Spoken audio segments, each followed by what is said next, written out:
قربانی واجب ہو جائے گی. اس مسئلے کو دوبارہ سننا. ایک لڑکا ہے ملازم، لیکن وہ اپنی پیسہ جو بھی اس کو تنخواہ کا آتا ہے وہ اپنے والد کے پاس رکھواتا ہے. خود اس کے پاس پیسہ موجود نہیں ہے، لیکن اس کے پاس جی پی فنڈ کا پیسہ ہے. اگر وہ جی پی فنڈ جو کٹ رہی ہے ہر ماہانہ، اگر اس کے کہنے کے بغیر خود حکومت والے کاٹ رہے 3,000 4,000، تب تو اس کی ملکیت کے اندر نہیں، فی الوقت وہ پیسہ ان کے پاس ہے، ریٹائرمنٹ کے بعد اس کو ملے گا. اگر یہ اپنی خوشی اور رضا سے پیسہ کٹوا رہا ہے، یعنی 3 کٹ رہا تھا، اس نے کہا نہیں 6 کاٹو یا 10 کاٹو، گویا کہ وہ پیسہ جو جمع ہو رہا ہے وہ امانت کے طور پر دوسروں کے پاس ہے، لیکن ملکیت اس کی ہے. تو ایسے نوجوان ملازم پر قربانی واجب ہو جائے گی. اسی طرح بچے چند ہیں لیکن وہ مل کر کاروبار کر رہے ہیں. اگر وہ مل کر کاروبار کر رہے ہیں اور پورا پیسہ اپنے پاس نہیں رکھ رہے، والد کے پاس جمع کر رہے ہیں، اگر ان کے پاس نصاب کے بقدر پیسہ نہیں ہے تو ان پر قربانی واجب نہیں ہوگی. ان کی طرف سے والد قربانی کریں گے جن کے پاس پورا پیسہ جمع ہو رہا ہے. اگر وہ خود اپنے الگ سے پیسہ رکھ رہے ہیں اور اتنی قیمت کو پہنچ رہے ہیں 52.5 تولہ چاندی کی قیمت کو ضروریات سے علاوہ، تو ان پر بھی قربانی کیا ہو جائے گی؟ واجب ہو جائے گی. تو قربانی واجب ہوگی عقل مند پر، بالغ پر، اسی طرح مقیم پر. مسافر پر قربانی واجب نہیں ہے. مرد و عورت دونوں پر جو بھی نصاب کے بقدر مالک ہیں ان پر قربانی واجب ہو جائے گی. اب شریعت نے قربانی کے لیے جو چیزیں متعین کی ہیں اس زکات سے تھوڑا ہٹ کر ہیں. پہلے میں نے عرض کیا کہ گھر کے اندر ایسے برتن رکھے ہوتے ہیں جو سال میں ایک مرتبہ بھی استعمال میں نہیں آتے، یا گھر کے اندر بستر بنا کر رکھیں جو سال میں ایک مرتبہ بھی استعمال میں نہیں آ رہے، یا اسی طرح اپنی ضرورت سے زیادہ لباس بنا کر رکھیں، کپڑے وغیرہ. اگر ان تمام چیزوں کو دیکھا جائے اور موجودہ قیمت کے ساتھ چاندی کی قیمت 52.5 تولہ کی اگر پہنچ رہے ہیں تو اس شخص پر بھی قربانی کیا ہو جائے گی؟ واجب ہو جائے گی. یا ضرورت سے زائد مکان ہے کہ ایک مکان کے اندر ضرورت پوری ہو رہی ہے لیکن ضرورت سے زیادہ مکان بنا رکھا ہے، اس پر بھی قربانی واجب ہو جائے گی. تو قربانی کے مال پر سال گزرنا شرط نہیں ہے، سال گزرنا زکات کے مال کے لیے شرط ہے. اگر کوئی آدمی 8 ذی الحجہ کو 52.5 تولہ چاندی کی ملکیت کا مالک بن رہا ہے تو گویا کہ اس شخص پر قربانی کیا ہوگی؟ واجب ہو جائے گی.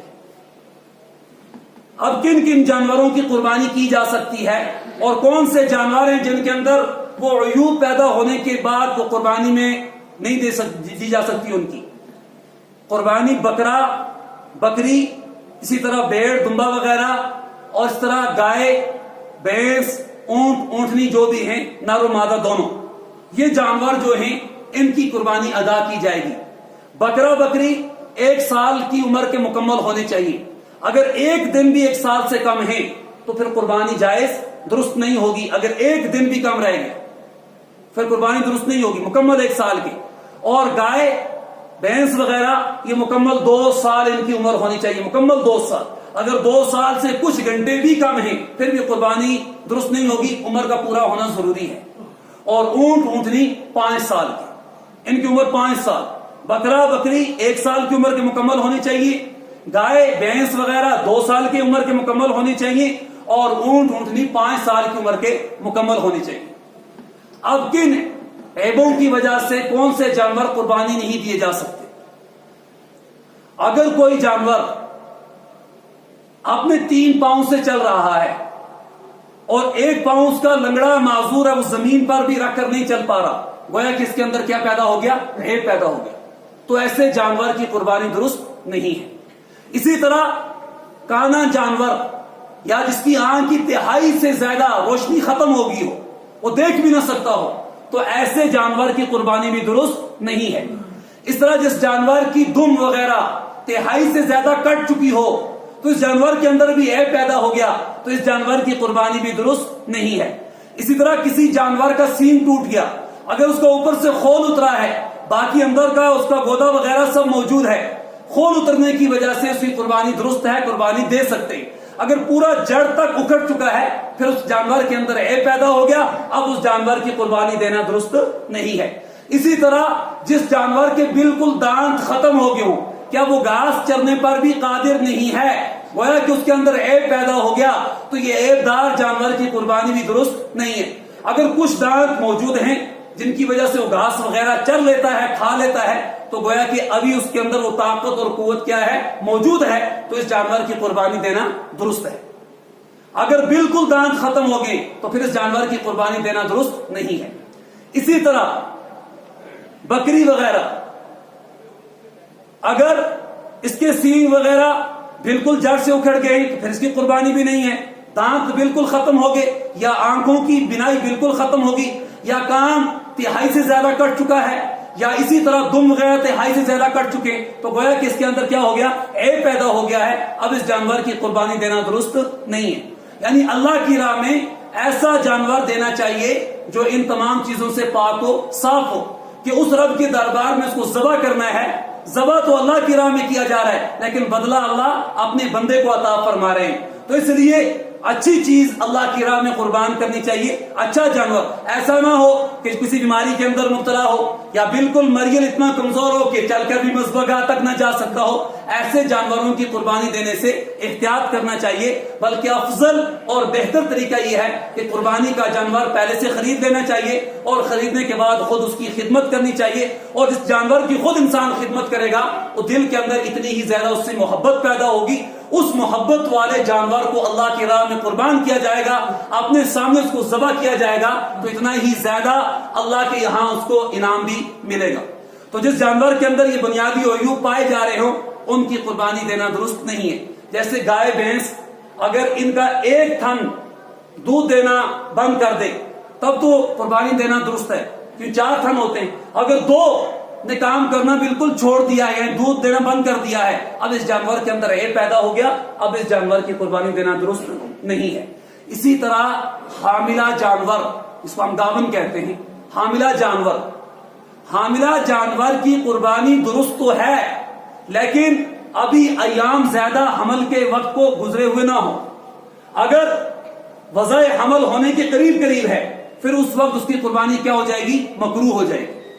اگر ابھی بہت ایام باقی ہیں پھر اس حاملہ جانور کی قربانی بھی درست ہے۔ یاد رکھنا اس مسئلے کو، اگر جانور گائے یا بھینس حاملہ ہیں یا بکری حاملہ ہیں، بچے سے ہیں، اور ابھی کچھ ہی ایام گزرے ہیں، ادھر سے قربانی کرنے کے لیے اس نے نیت کر لی ہے، تو اس جانور کو اللہ کی راہ میں ذبح کر سکتے ہیں۔ اگر زیادہ مہینے ہو گئے، کیا وضع حمل بچہ پیدا ہونے کے قریب ہے، اس وقت ذبح نہیں کر سکتے، اس وقت اگر ذبح کیا جائے گا تو اس وقت ذبح کرنا مکروہ ہے۔ اگر ابھی تھوڑے دن گزرے ہیں تو پھر اس حاملہ جانور کی قربانی دینا بھی درست ہے۔ اسی طرح کسی نے گائے قربانی کے لیے نکال دی، نیت کی کہ ساتھ مجھے قربانی دینی ہے، اور ساتھ ساتھ میں اس کا دودھ بھی استعمال کرتا رہا۔ آج جب اس کو اللہ کے راہ کے لیے نکال دیا تھا، اب اس کا دودھ استعمال کرنے کی اجازت نہیں ہے۔ اگر اب دودھ استعمال کیا ہے، اب اس کو حساب لگانا ہے کتنے مہینے سے اس کا دودھ استعمال کیا، اتنا حساب لگا کر، چاہے وہ 1 کلو دودھ دے رہی تھی چاہے آدھا کلو دے رہی تھی، اس اعتبار سے اس کی قیمت صدقہ کرنی ہے۔ اسی طرح کسی نے بیل قربانی نکالا اور قربانی نکالنے کے بعد بھی اس کو کھیتی کے اندر استعمال کر رہا ہے، اب جو اس کو استعمال کیا کھیتی کے اندر، کرنا نہیں تھا کر دیا، اب اس کے عوض میں بھی اس کو صدقہ نکالنا پڑے گا کہ یہ جانور جب اللہ کی راہ میں نکال دیا تھا، اب اس جانور سے کوئی اور کام لینا نہیں تھا۔ یہ ہمارے عرف کے اندر عام بیماری ہے کہ قربانی کے لیے یا صدقے کے لیے جانور نکالتے ہیں پھر بھی اس کو استعمال کرتے رہتے ہیں۔ جب صدقہ نکال دیں کہ فلاں ٹھیک ہوگا، مجھے اس جانور بکری یا بھیڑ کو صدقہ دینا ہے، اب اس بکری کا دودھ استعمال نہیں کر سکتے، اگر استعمال کر رہا ہے تو اتنی قیمت اس کو اللہ کی راہ میں بھی صدقہ کرنی ہے۔ اس طرح قربانی کے لیے جانور نکالا، اب گائے یا بھینس یا بکری اب ان کا دودھ استعمال کر رہا ہے، تو جتنا دودھ استعمال کیا اتنے مہینے کا حساب لگا کر اتنی ہی رقم کا وہ کیا کر دے گا، صدقہ کر دے گا، کیونکہ اللہ کے لیے وقف کر دیا اس جانور کو، اللہ کے لیے اللہ کے نام پر چھوڑا ہے کہ اس کو مجھے قربانی کرنا ہے، اب اس کی خدمت کرنی ہے، اچھے طریقے پر اس کا چارہ گھاس وغیرہ اس کو ڈالنا ہے، اور اس سے اب کوئی اور کام لینا نہیں ہے۔ اب اگر اس کا دودھ استعمال کر رہے ہیں تو گویا کہ اس سے ابھی بھی منافع کما رہا ہے، تو اب اس کا جو رقم آ رہی ہے دودھ کے اعتبار سے حساب کر لے تو اس اعتبار سے اس قیمت کا اس کو صدقہ کرنا پڑے گا۔ تو بھینس گائے 2 سال کی عمر کے مکمل ہونی چاہیے، اگر 2 سال سے کم 1 دن بھی ہے تو پھر اس کی قربانی جائز نہیں ہوگی۔ اس طرح بکری بکرا 1 سال کی عمر کے مکمل ہونے چاہیے۔ اس طرح عیب وغیرہ میں نے آپ کو بتا دیے، اگر سینگ اوپر سے خول اترا ہے تو اس کی قربانی درست ہے، کیونکہ اس کے اندر جو مغز وغیرہ سب موجود ہے۔ اگر پورا دماغ تک اس کا اثر پہنچ چکا ہے تو گویا کہ اب اس کے اندر عیب پیدا ہو گیا ہے، اب ایسے جانور کی قربانی دینا جائز نہیں ہے۔ اس طرح کسی جانور کی تہائی سے زیادہ دم کٹ کی ہو، یا تہائی سے زیادہ آنکھ کی روشنی ختم ہو گئی ہو، یا تہائی سے زیادہ کان کٹ چکا ہو، تو اس جانور کے اندر عیب پیدا ہو گیا ہے، اب اس جانور کو اللہ کی راہ میں قربان نہیں کرنا چاہیے، بلکہ اس کا افضل اور بہتر طریقہ یہ ہے کہ کوئی دوسرا جانور، کیونکہ اللہ کی راہ میں دینا ہے، ذبح تو اللہ کے لیے کرنا ہے، لیکن اللہ انعام اپنے بندے کو دے رہے۔ اللہ کے نبی صلی اللہ علیہ وسلم سے ایک موقع پر حضرات صحابہ نے پوچھا، یا رسول اللہ یہ قربانی کیا ہے؟ اللہ کے نبی نے فرمایا سنت ابراہیم۔ یا رسول اللہ ہمیں کیا ملے گا؟ تو اللہ کے نبی نے فرمایا جانور کے ہر ایک بال پر اللہ کے ہاں تمہیں ایک نیکی ملے گی۔ کہ ابھی جانور کا ذبح جو کیا جا رہا ہے، خون کا قطرہ زمین پر نہیں ٹپک ہی رہا ہے، اللہ کے ہاں تمہاری وہ قربانی قبول ہوگی، اس خون کے بدلے بھی اللہ تمہیں کل انعام عطا فرمائے گی۔ اور حضرت ابو ہریرہ فرماتے ہیں کہ اللہ کے نبی صلی اللہ علیہ وسلم نے فرمایا جس شخص کو اللہ نے وسعت دی ہو، گنجائش دی ہو، مال دیا ہو، اس کے باوجود قربانی نہ کرے تو ایسا شخص ہمارے عیدگاہ کے قریب ہی نہ آئے۔ آج ہم لوگ معمولی بہانے بنا کر بیٹھ جاتے ہیں کہ جس سال تو مجھ پر قربانی ہے ہی نہیں۔ یہ معمولی بہانے بنانے کی وجہ سے انسان اللہ کے قرب سے دور ہو جاتا ہے۔ اس لیے کوشش یہ کرنی چاہیے کہ اللہ نے مال دیا ہے تو ہر سال قربانی کرے۔ ایک ہمارے عرف کے اندر عام سی بیماری پھیل گئی، ایک معاشرے کے اندر بعض لوگ کہتے ہیں جس میری 7 قربانیاں پوری ہو چکی ہیں، اب مجھے آگے دینے کی ضرورت نہیں ہے۔ یہ ایک عام سی چیز پھیل رہی ہے معاشرے کے اندر۔ جب تک اللہ نے مال دیا ہے، جب تک اللہ نے آپ کو زندگی دی ہے، دنیا کے اندر رہنا ہے، تب تک آپ کو قربانی ادا کرنی ہے۔ یہ 7 اور 8 کا کوئی مسئلہ نہیں ہے، یہ سب ایک من گھڑت چیز ہے کہ اللہ نے آپ کو وسعت دی، ہر سال قربانی کرو۔ اور اسی طرح اگر کوئی شخص اپنے والدین کی طرف سے قربانی کرنا چاہتا ہے، یعنی والدین اگر دنیا سے رخصت ہو چکے، اگر والدین نے اس کو وصیت کی تھی کہ میرے مال سے قربانی کرنا، پھر تو قربانی جو کر رہا ہے اب اس کا گوشت وہ خود بھی استعمال نہیں کرے گا اور اس کو اپنے مالدار بھائیوں کو بھی اس کا گوشت تقسیم نہیں کرے گا، بلکہ پورے کا پورا گوشت کس کو دے گا؟ غریبوں کو دے گا۔ اگر والد یا والدہ وصیت کر کے دنیا سے گئے پھر پورا گوشت اس کو صدقہ کرنا ہے، خود گھر کے اندر استعمال نہیں کرنا اور نہ ہی مالداروں کو دینا۔ اور اگر اپنی خوشی سے کر رہا ہے کہ انہوں نے وصیت تو نہیں کی تھی، اپنی خوشی سے کر رہا ہے، تو پھر اس کے بھی 3 حصے کریں گے، جس طرح عام اپنی قربانیوں کے 3 حصے کرتے ہیں۔ یہ 3 حصے کرنا مستحب ہے، کوئی ضروری نہیں ہے۔ 3 حصے، ایک حصہ خود اپنے لیے، ایک اپنے رشتہ دار اقربا کے لیے، اور ایک غربا مساکین کے لیے۔ اور یہ جو 3 حصے کیے جا رہے ہیں، ان تینوں حصوں کو اندازے پر نہیں کرنا چاہیے، بلکہ تول کر اتنا گوشت تینوں حصوں کے اندر برابر رکھنا چاہیے۔ پھر جب گوشت تقسیم کیا جائے، حصہ تقسیم کیا جائے، تو اتنا حصہ دینا چاہیے ایک آدمی کو جس کا اس سے ایک وقت کا سالن بن جائے۔ ایسا نہیں کہ 50 گرام 100 گرام اٹھا کر دے رہے، ایسا نہیں، بلکہ اتنا دیا جائے جس سے اس کا ایک وقت کا سالن بن سکے، ایک وقت اس کے بچے اس چیز کو کھا سکے۔ تو ایک وقت کے لیے اتنا گوشت، خود آپ سمجھ سکتے ہیں کہ کتنا گوشت دیا جائے گا اس کو۔ ایسا نہیں کہ جی ہم قربانی یہاں سے دیں اور ٹٹوال تک ہر ایک کو حصہ پہنچنا چاہیے، چاہے ایک ہی ہڈی کیوں نہ ہو۔ یہ چیز شریعت کے اندر پسندیدہ نہیں ہے، بلکہ اپنے محلے ہی تک محدود رکھو، لیکن اتنا دو جس سے ان کا ایک وقت کا سالن بن سکتا ہے۔ اگر وصیت کی ہے والد دنیا سے جانے والوں نے، پھر تو پورا غربا میں تقسیم کرنا ہے۔ اگر وصیت نہیں کی، اپنی خوشی سے دے رہے ہیں، تو پھر اس کے 3 حصے کریں گے، ایک خود اپنے لیے، ایک اپنے اقربا رشتہ داروں کے لیے، ایک فقراء مساکین کے لیے۔ اور ان تینوں کو جو تقسیم کیا جائے گا، اس اعتبار سے تقسیم کرنا کہ کم از کم جو حصہ کسی کو دیا جا رہا ہے اس کا ایک وقت کا سالن اس سے بن جائے۔ اور اسی طرح قربانی کے مسئلے کے اندر کہ جو 7 آدمی شریک ہوتے ہیں، جیسے گائے، بیل وغیرہ ہے، یا اسی طرح اونٹ اونٹنی وغیرہ ہیں، 7 آدمی جو شریک ہوں گے، ان 7 آدمیوں کی نیت بھی قربانی کی ہونی چاہیے۔ افضل اور بہتر طریقہ یہ ہوتا ہے کہ جس وقت جانور خریدا جائے اس وقت 7 آدمی پہلے سے مشورہ کر کے تیار رہے۔ افضل طریقہ یہ پہلے سے، یعنی کہ ایک آدمی جانور خرید کر لے آیا ہے یا اپنے گھر سے جانور دے رہا ہے، اب ذبح کے وقت آ رہے ہیں یا ذبح کے وقت بھی نہیں آ رہے، فون پر کہہ رہے ہیں ہاں جی میرا حصہ بھی دے دو۔ یہ طریقہ اچھا نہیں ہے۔ جس وقت جانور کو خریدا جا رہا ہے اس وقت 7 موجود رہے، اور جس وقت قربانی کی جا رہی ہے اس وقت بھی 7 موجود رہے۔ اور جو 7 آدمی ان 7 کی نیت قربانی کی ہونی چاہیے. اگر کسی ایک کی نیت کے اندر ذرا برابر بھی کھوٹ ہے تو پھر کسی کی قربانی بھی درست نہیں ہوگی. 7 کے 7 کی. ہاں ان 7 میں سے اگر کوئی ولیمے کے لیے حصہ لینا چاہتا ہے وہ بھی لے سکتا ہے, اور عقیقے کے لیے یعنی بچہ جب پیدا ہوتا ہے اس کا 7ویں دن جو عقیقہ کیا جاتا ہے اس کے لیے کوئی حصہ لینا چاہتا ہے وہ بھی لے سکتا ہے. لیکن وہ پہلے کہہ دے کہ بھائی میں عقیقے کی نیت سے اس میں سے ایک حصہ لوں گا.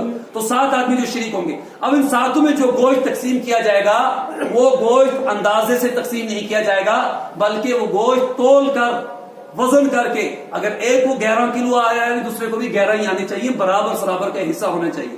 ایسا نہیں ہے. اب اگر کسی کو ان میں سے کوئی کہہ رہے جی اس کا جو سر وغیرہ ہے یا جو پائے وغیرہ ہیں وہ میں رکھ لوں, یہ زیادتی ہو جائے گی. اس کو کہنا ہے کہ آپ اتنا گوشت کم کر کے اس کے عوض میں آپ رکھ لو. اگر کوئی کہہ رہا نہیں یہ میں ہی لے جاؤں گا تو گویا کہ یہ زیادتی ہے. اور زیادتی کے بارے میں نے گزشتہ جمعہ کو بھی کہا تھا کہ سود جو ہے یہ حرام ہے, زیادتی حرام ہے. تو وہ چیزیں اس کو اگر دینی ہے تو اتنا گوشت دوسروں کو تقسیم کر کے برابر کر کے, تاکہ کسی پر بھی ذرا برابر 100 گرام کی اضافہ یا کمی نہیں ہونا چاہیے, برابر کا معاملہ ہونا چاہیے. تو اس میں عقیقے کا حصہ بھی لیا جا سکتا ہے اور اس میں ولیمے کا حصہ بھی لیا جا سکتا ہے, اور 7 کی نیت ایک ہی ہونی چاہیے, اور جانور کو خریدتے وقت موجود ہونا ضروری ہے. اور جب ریٹ کی جائے پہلے سے متعین, ایسا نہیں کہ جانور کو لے جا رہے ہیں اب کہہ رہے ہیں جی 40,000 دے دو 30,000 دے دو, یہ طریقہ اچھا نہیں ہے. پہلے سے آپس میں بیٹھ کر کرنا ہے کہ آج اتنی رقم ہے, اور رقم بہتر طریقہ ہے قربانی دینے سے پہلے مالک کو پیسہ ادا کر دو. ہوتا کیا قربانی گزشتہ سال دی ابھی تک پیسے ہی ادا نہیں ہوئے, تو ایسی قربانی کا کیا فائدہ. قربانی دینی ہے تو جانور پر چھری چلانے سے پہلے مالک کے ہاتھ میں پیسے دے دو. 7,000 بن رہا ہے, 8,000 بن رہا ہے, 6,000 بن رہا ہے کہ لو جی آپ کی ملکیت, آپ کا پیسہ آپ کے پاس پہنچ چکا ہے. یہ نہیں میں بعد میں دے دوں گا, مجھے تنخواہ نہیں ملی ہے, کہ اللہ کے معاملے میں بھی ادھار اور قرض ہی کیے جا رہے ہیں. یہ طریقہ پسندیدہ نہیں ہے. اور کئی لوگ قربانی سال دی یا پیسے آئندہ سال دیں گے, یہ طریقہ اچھا نہیں ہوتا ہے. تو اللہ نے وسعت دی ہے تو ان چیزوں میں پہل کرنے کی ضرورت ہے, دین کے کاموں میں آگے بڑھنے کی ضرورت ہے, نیکی کے کام میں آگے بڑھنے کی سبقت کرنے کی ضرورت ہے. تو ان چیزوں کو ادا کرنا ہے تو پیسہ پہلے ادا کرنا ہے. تو 7 کے 7 آدمیوں کی نیت یہ ہونی چاہیے کہ بھئی ہم قربانی دے رہے ہیں یا عقیقے کے اعتبار سے حصہ لیا جا رہا ہے.